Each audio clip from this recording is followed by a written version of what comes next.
j'espère que vous allez bien. On se retrouve aujourd'hui pour faire le budget du mois d'avril. Et aujourd'hui, ça va être un petit peu différent parce que on va pas utiliser comme à notre habitude mon petit carnet. Si vous voulez voir comment j'utilise, je vous mettrai le budget du mois de mars, du mois précédent pour que vous puissiez voir. Vous trouverez plein de vidéos à propos de ce petit carnet que j'adore. Mais ce mois-ci, on change. Oui, on change et on passe à une version digitale. Hop, on passe ici. Je vais vous montrer ça. On va faire ça ensemble. J'espère que le montage vidéo va bien rendre parce que l'idée c'est que je vais essayer de vous mettre de ce côté-là la vue de mon écran pour que vous puissiez y voir un petit peu plus clair. Mais en gros, aujourd'hui, on va parler donc numérique, digital. On va faire ça donc sur ma tablette. Et on va faire ça sur un... Oula, je vous fais bouger comme d'habitude. On va faire ça donc sur un outil que j'ai passé un nombre incalculable d'heures, de soirées, de nuits à travailler dessus. Donc je vais vous présenter ça en même temps. Donc c'est un agenda qui vous suit au quotidien, en gros, pour toutes vos petites choses. Voilà. Vous avez à peu près tout ça. Alors attendez, je vais enregistrer mon écran que vous puissiez voir en même temps. Donc, vous avez tout un index avec une partie année, mois, semaine et ensuite plusieurs catégories. Donc, une catégorie self-care, une catégorie budget et une catégorie organisation. Donc, nous, bien entendu, on va s'intéresser à la catégorie budget. Donc, vous avez juste à cliquer dessus. Ça s'ouvre, c'est magique. Vous avez les budgets mensuels pour tous les mois à venir. Donc, c'est non daté. Donc, c'est à vous de mettre les mois que vous souhaitez, si vous souhaitez. Le suivi des dépenses. Ensuite, on aura les factures, le prévisionnel, les dépenses annuelles. Et ensuite, j'ai mis quelques défis. Le défi des saisons avec donc les 4 saisons. Donc, vous le connaissez puisque je l'utilise également classiquement. Et ensuite, vous avez des nouveaux défis. Donc, je leur ai pas vraiment donné de nom. Donc, si d'ailleurs vous avez une idée, je suis preneuse. Donc, on a le premier, c'est un défi fleur. Vous avez juste à indiquer la date de début de fin, pourquoi vous souhaitez mettre cet argent de côté. Et en fait, chaque petit pétale de la fleur représente 10 €, tout simplement. Ensuite, on va avoir ce tracker-là, pour les défis. Donc voilà, là c'est pareil, c'est totalement personnalisable. Vous mettez pourquoi vous souhaitez économiser, si c'est vraiment un but. Et ensuite, vous pouvez mettre la somme que vous voulez dans chaque petite case et vous aurez le total à la fin. Donc voilà, et il me semble la dernière chose que je vous ai pas parlé, c'est le suivi des économies. C'est les économies globales. Pourquoi il veut pas s'ouvrir? Voilà. Les économies globales, en gros, voilà. Juste pour vous montrer rapidement, il vient comme ceci. Ça, c'est pas... Pourquoi ça s'efface pas? Je veux tout effacer. Ah. Et ça, il veut pas parce que c'est moi qui l'ai mis après. Mais voilà, vous voyez, vous pouvez tout rajouter, tout ce que vous souhaitez. C'est totalement personnalisable. Donc, voilà. Et donc, nous, ce qui nous intéresse, bien entendu, c'est donc le budget du mois d'avril. Donc, vous avez également des pages... Hop, vous avez des pages mensuelles. Donc là, j'ai déjà préparé un visuel de ma page mensuelle.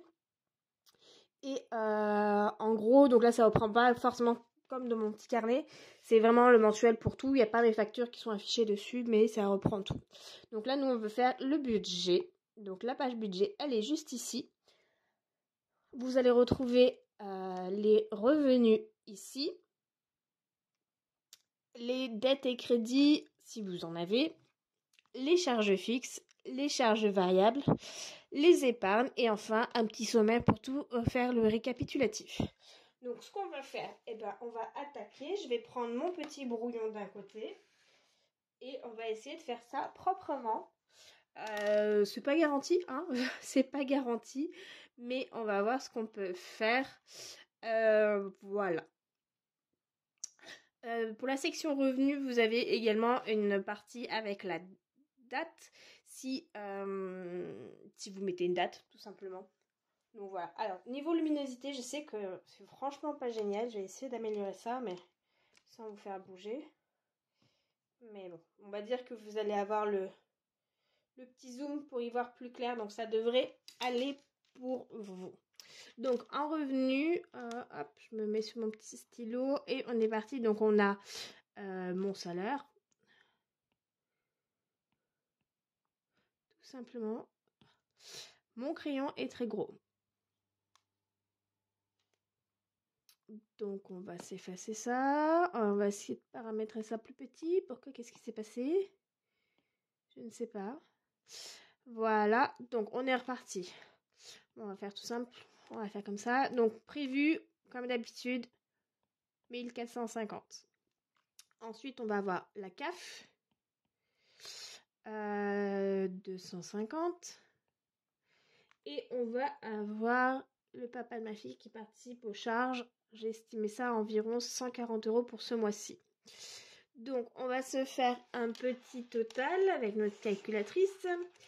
Donc, 1450 plus 250 plus 140, ça nous fait 1840.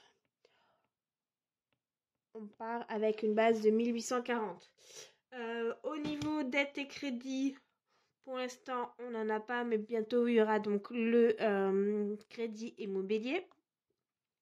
Et ensuite, on part donc aux charges fixes. Alors là, j'ai pas les dates, donc je vais pas pouvoir mettre les dates de prélèvement, mais c'est pas grave. On va le faire comme ça. Donc le premier, c'est la maison.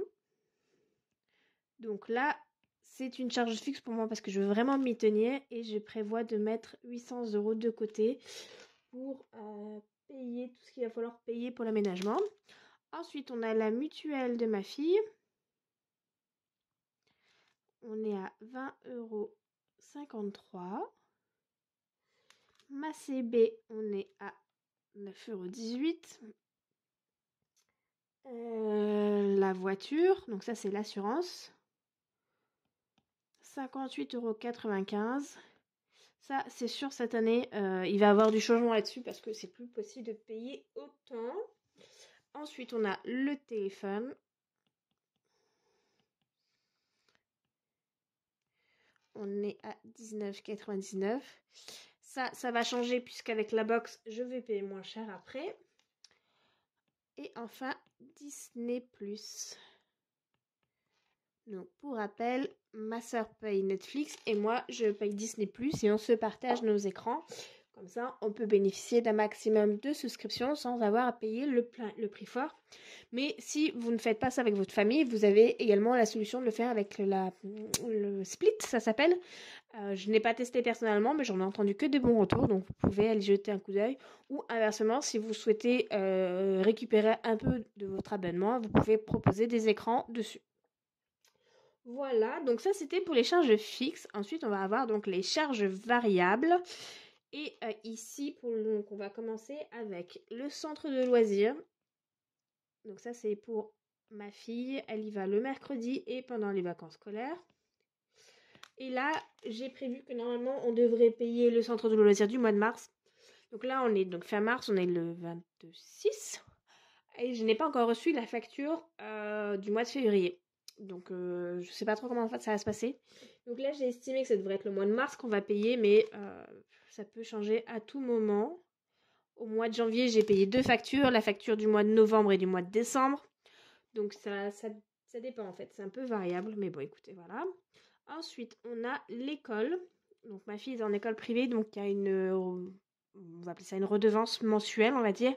Plus à ça s'ajoute la cantine et la garderie. Et on devrait donc être à 187 € pour le mois de mars. Ensuite, on va avoir l'euro-million.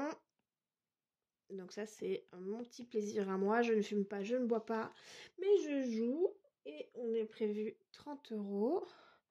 Voilà. Si on ne joue pas, bah, c'est sûr qu'on ne risque pas de gagner. Ensuite, on a l'enveloppe de ma fille. Donc c'est 60 € pour le mois. Et ce qui n'est pas dépensé va directement dans son enveloppe épargne. Mon enveloppe perso. Donc mois d'avril, on repasse un mois à 4 semaines, donc c'est 20 € par semaine, donc on est sur 80 €. Ensuite, on a l'essence. Alors l'essence, en ce moment, je vous dirais que rien ne va plus. Là, j'ai déjà mis 120 € ce mois-ci, c'est juste énorme. J'ai pas fait du tout de trajet supplémentaire. Donc j'espère que, vu que j'ai mis donc le plein la semaine dernière, ça va bien me servir pour le mois d'avril et que donc les 70 € qui sont prévus suffiront cette fois-ci. Donc voilà. Ensuite, on va avoir l'enveloppe santé. On est à 20 € et l'enveloppe d'hiver qui est également à 20 €. Voilà, donc là je pense qu'on peut faire les totaux. D'ailleurs, on n'avait pas fait le total des charges fixes, donc on va le faire ensemble. 800 plus 20,53 plus 9,18 plus 58,95 plus 19,99 plus 8,99. Ça fait 917,64. Voilà. Et de l'autre côté, 66,25 plus 187 plus 30 plus 60 plus 80 plus 70 plus 20 plus 20. Ça fait 533,25. Super. Il ne reste plus qu'à passer aux enveloppes épargne. Voilà, je vais essayer de pas vous faire bouger, ce serait bien. Donc comme d'habitude, on a notre fonds d'urgence où on met nos 30 € habituels. On a l'enveloppe cadeau, nos petits 20 € par mois, sachant qu'au mois d'avril, j'ai 2 à 3 anniversaires. Donc l'enveloppe devrait fortement diminuer. Ensuite, on a l'enveloppe pour le chat. Et cette fois-ci, on passe à 20 €. Puisqu'on a fait le plus gros, on a l'enveloppe vacances. On est toujours à 100 €. Les seuls mois où ça va baisser, en fait, c'est quand je vais également avoir le budget Noël, c'est-à-dire à partir du mois d'août, si je dis pas de bêtises, août, septembre, octobre, novembre, décembre. Sur ces mois-là, l'enveloppe est diminuée par 2 puisque la moitié part sur l'enveloppe Noël. Et ensuite, on repart à 100% pour l'enveloppe vacances. Ensuite, on a les ordures ménagères. On est à 20 €. Le notaire. On est à 50 €. L'école, alors là c'est plus en épargne, donc c'est pas comme tout à l'heure. Et donc là c'est plus école, j'englobe vraiment les activités extrascolaires, j'englobe tout. Et donc là le but c'est de prévoir pour la rentrée prochaine. Voilà, et la dernière c'est l'enveloppe voiture, puisqu'on l'avait vidée, il faut bien la reconstituer au plus vite, on ne sait jamais. Et donc voilà. Donc là on va faire le total également. 30 plus 20 plus 20 plus 100 plus 20 plus 150 pour les 3 derniers, ça fait 340. 340.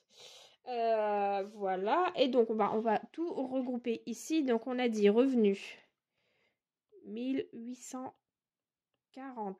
Les dettes et crédits, on n'en a pas. Du moins pas encore.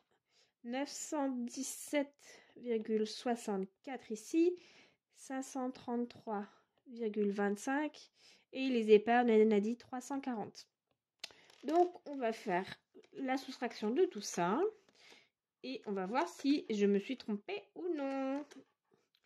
Si on est dans le rouge, c'est qu'il y a un truc qui ne va pas. Moins 340. Il reste 49 € et 11 centimes. Et ben, c'est pas mal du tout, moi je vous dirais. J'aime toujours avoir ce que j'appelle un petit coussin de sécurité, on va dire ça comme ça. Mais ça me permet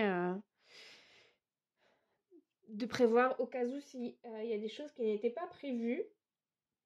Et donc là, la dernière chose que je voulais faire, c'était surligner qu'est-ce qui va rester en virtuel que je ne vais pas retirer. On va se mettre en rose, c'est bien, ça me plaît bien en rose.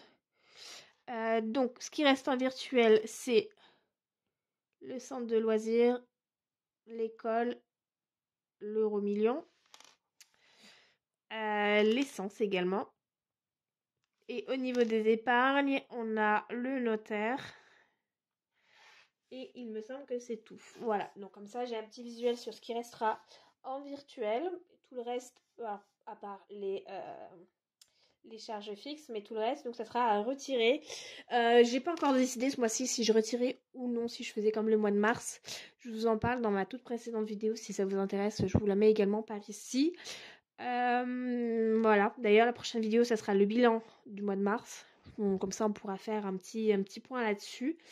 Et on verra ce que j'ai décidé en même temps pour le mois d'avril, car aujourd'hui, je sais pas encore ce que je fais, si je vais retirer ou non. Donc on verra bien. Mais voilà. En gros, ça ne change pas beaucoup. La seule chose, c'est que j'utilise une tablette. Mais ça reste exactement identique que ce que j'avais avant. Donc juste après, on va voir donc la fiche des dépenses. Je vous avais pas montré. Et donc je pourrais donc choisir si c'était une dépense en carte bleue ou en espèces, excusez-moi. Et voilà, tout simplement. Après, le prévisionnel, c'est sensiblement la même chose. Vous voyez, j'en ai déjà un de rempli. Après, on va avoir les dépenses annuelles. Donc, ça va être toutes les dépenses fixes ou variables. Et ensuite, je vais mettre le montant pour pouvoir suivre chaque mois s'il y a une évolution du prix ou non. Et en gros, eh bien voilà, c'est ça. C'est ça. Le suivi des factures. Savoir quand est-ce qu'elles sont passées. Et voilà. Donc si c'est quelque chose qui vous intéresse, que vous avez personnellement une tablette, que ce soit une tablette Apple ou Android, style Samsung, peu importe, du moment que vous avez une petite application pour pouvoir modifier, annoter les PDF, donc sur iPad c'est GoodNote, elle est totalement gratuite et ça fonctionne super bien.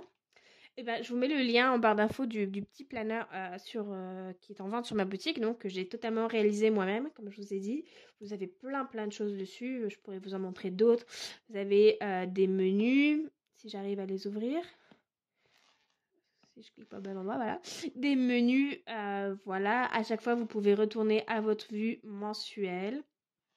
Vous avez vraiment tout un tas de choses. Le suivi de vos habitudes, mais également le suivi de votre sommeil. Si je dézoome, voilà, vous avez vraiment tout un tas de choses.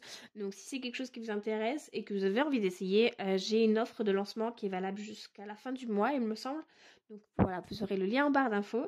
Dites-moi ce que vous en pensez. Et puis on en rediscute avec plaisir dans les commentaires ou dans la prochaine vidéo. Si vous avez des questions, n'hésitez pas à me le dire et puis j'essaierai d'y répondre pour la prochaine vidéo. Voilà, en attendant, j'espère que pour vous tout va bien, que votre mois de mars s'annonce très bien. Et moi, je vous dis à très vite dans la prochaine vidéo et prenez soin de vous. Bye bye!